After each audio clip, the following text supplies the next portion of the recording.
নমস্কার, আমি সায়ন্তন আর in love with সয়েলে আপনাদের সবাইকে স্বাগত জানাই। আজ আমরা কথা বলবো ডালিয়ার বীজ থেকে কী করে আপনি চারা তৈরি করবেন। এই উপকরণগুলো আপনারা দেখতে পাচ্ছেন, এগুলো সবই আমাদের কাজে লাগবে।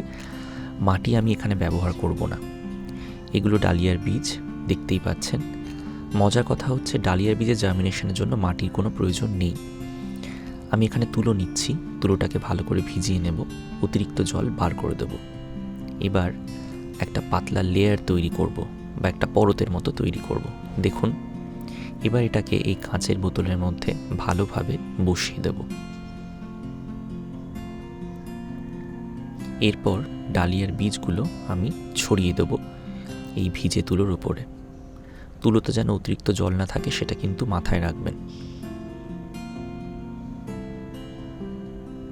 সমানভাবে বীজগুলো রাখার পর আরও কিছুটা তুলো ভিজিয়ে নেব, অতিরিক্ত জল ঝরিয়ে নেব। ঠিক আগের মতো একটা লেয়ার তৈরি করে বীজের উপরে রেখে দেব। হালকা হাতে একটু চেপে নেব যাতে বীজের আর্দ্রতা বজায় থাকে।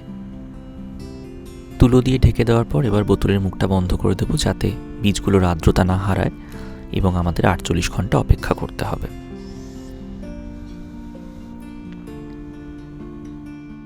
ঠিক 48 ঘন্টা পর আমি আপনাদের আপডেট দিচ্ছি, দেখা যাক কি অবস্থা হয়েছে।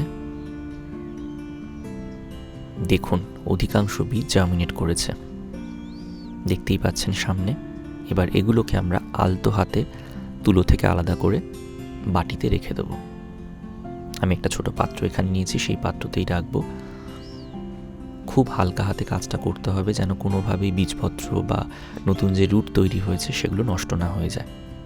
খেয়াল করে দেখুন, প্রায় 90% বীজ কিন্তু জার্মিনেট করেছে। ভালো মানের বীজ যদি আপনি কেনেন তাহলে অধিকাংশ বীজ কিন্তু এভাবে আপনি জার্মিনেট করতে পারবেন। ডালিয়ার বীজের জন্য আলোর প্রয়োজন হয় না, সেই জন্য আপনারা খুব সহজেই ঘরেই এভাবে বীজে জার্মিনেট করাতে পারবেন। আস্তে আস্তে তুলে নিচ্ছি।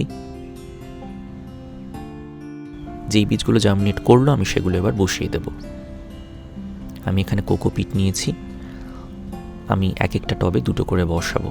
এখানে জাস্ট একটা ভিজুয়াল রেফারেন্স দেওয়ার জন্য আমি 3টে ছোট টবে বীজগুলো বসাচ্ছি, বাকিগুলো আমি আলাদা করে পরে বসিয়ে নেব।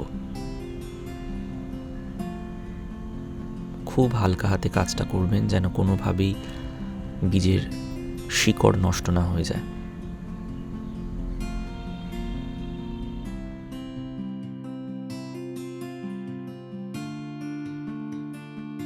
তিনটে টবে আমি 6টা চারা বসিয়ে নিয়েছি। এবার আমি ভালোভাবে জল দেব।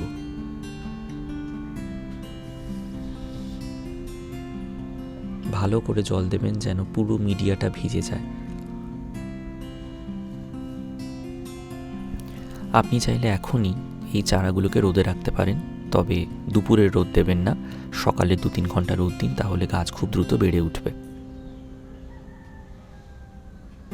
দেখুন, জল বেরিয়ে যাচ্ছে, তার মানে মাটি স্যাচুরেটেড হয়ে গেছে। 10 দিন পরে আপনাদের আপডেট দিচ্ছি, দেখুন কি ভালোভাবে বেড়ে উঠেছে। আমি মোটামুটি দিনে 4 থেকে 5 ঘন্টা রোদ দিয়েছি এবং আস্তে আস্তে রোদের পরিমাণ বাড়িয়েছি। এবার আমরা অপেক্ষাকৃত বড় টবে ট্রান্সফার করব এই চারাগুলোকে।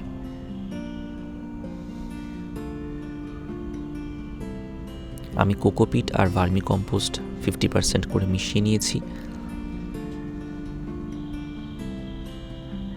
এবার ছোট টব থেকে হালকা হাতে চারাগুলোকে বার করব।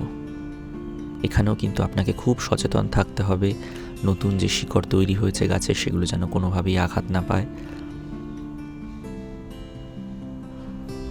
দেখুন, আমি খুব হালকা হাতে কিন্তু চারা দুটোকে আলাদা করছি। এইটুকু ধৈর্য আপনাকে রাখতে হবে। এবার বসিয়ে দেব, কিছুটা জায়গা করে নিচ্ছি।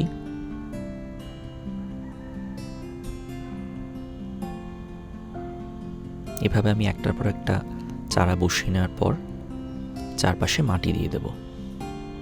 দেখুন, আমি মাটি দিয়ে চারপাশটা ভরিয়ে দিচ্ছি।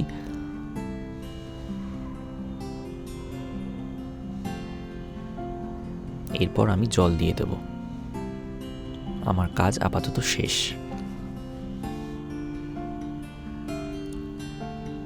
আমার সবকটা চারা ট্রান্সফার করা হয়ে গেছে বড় টবে।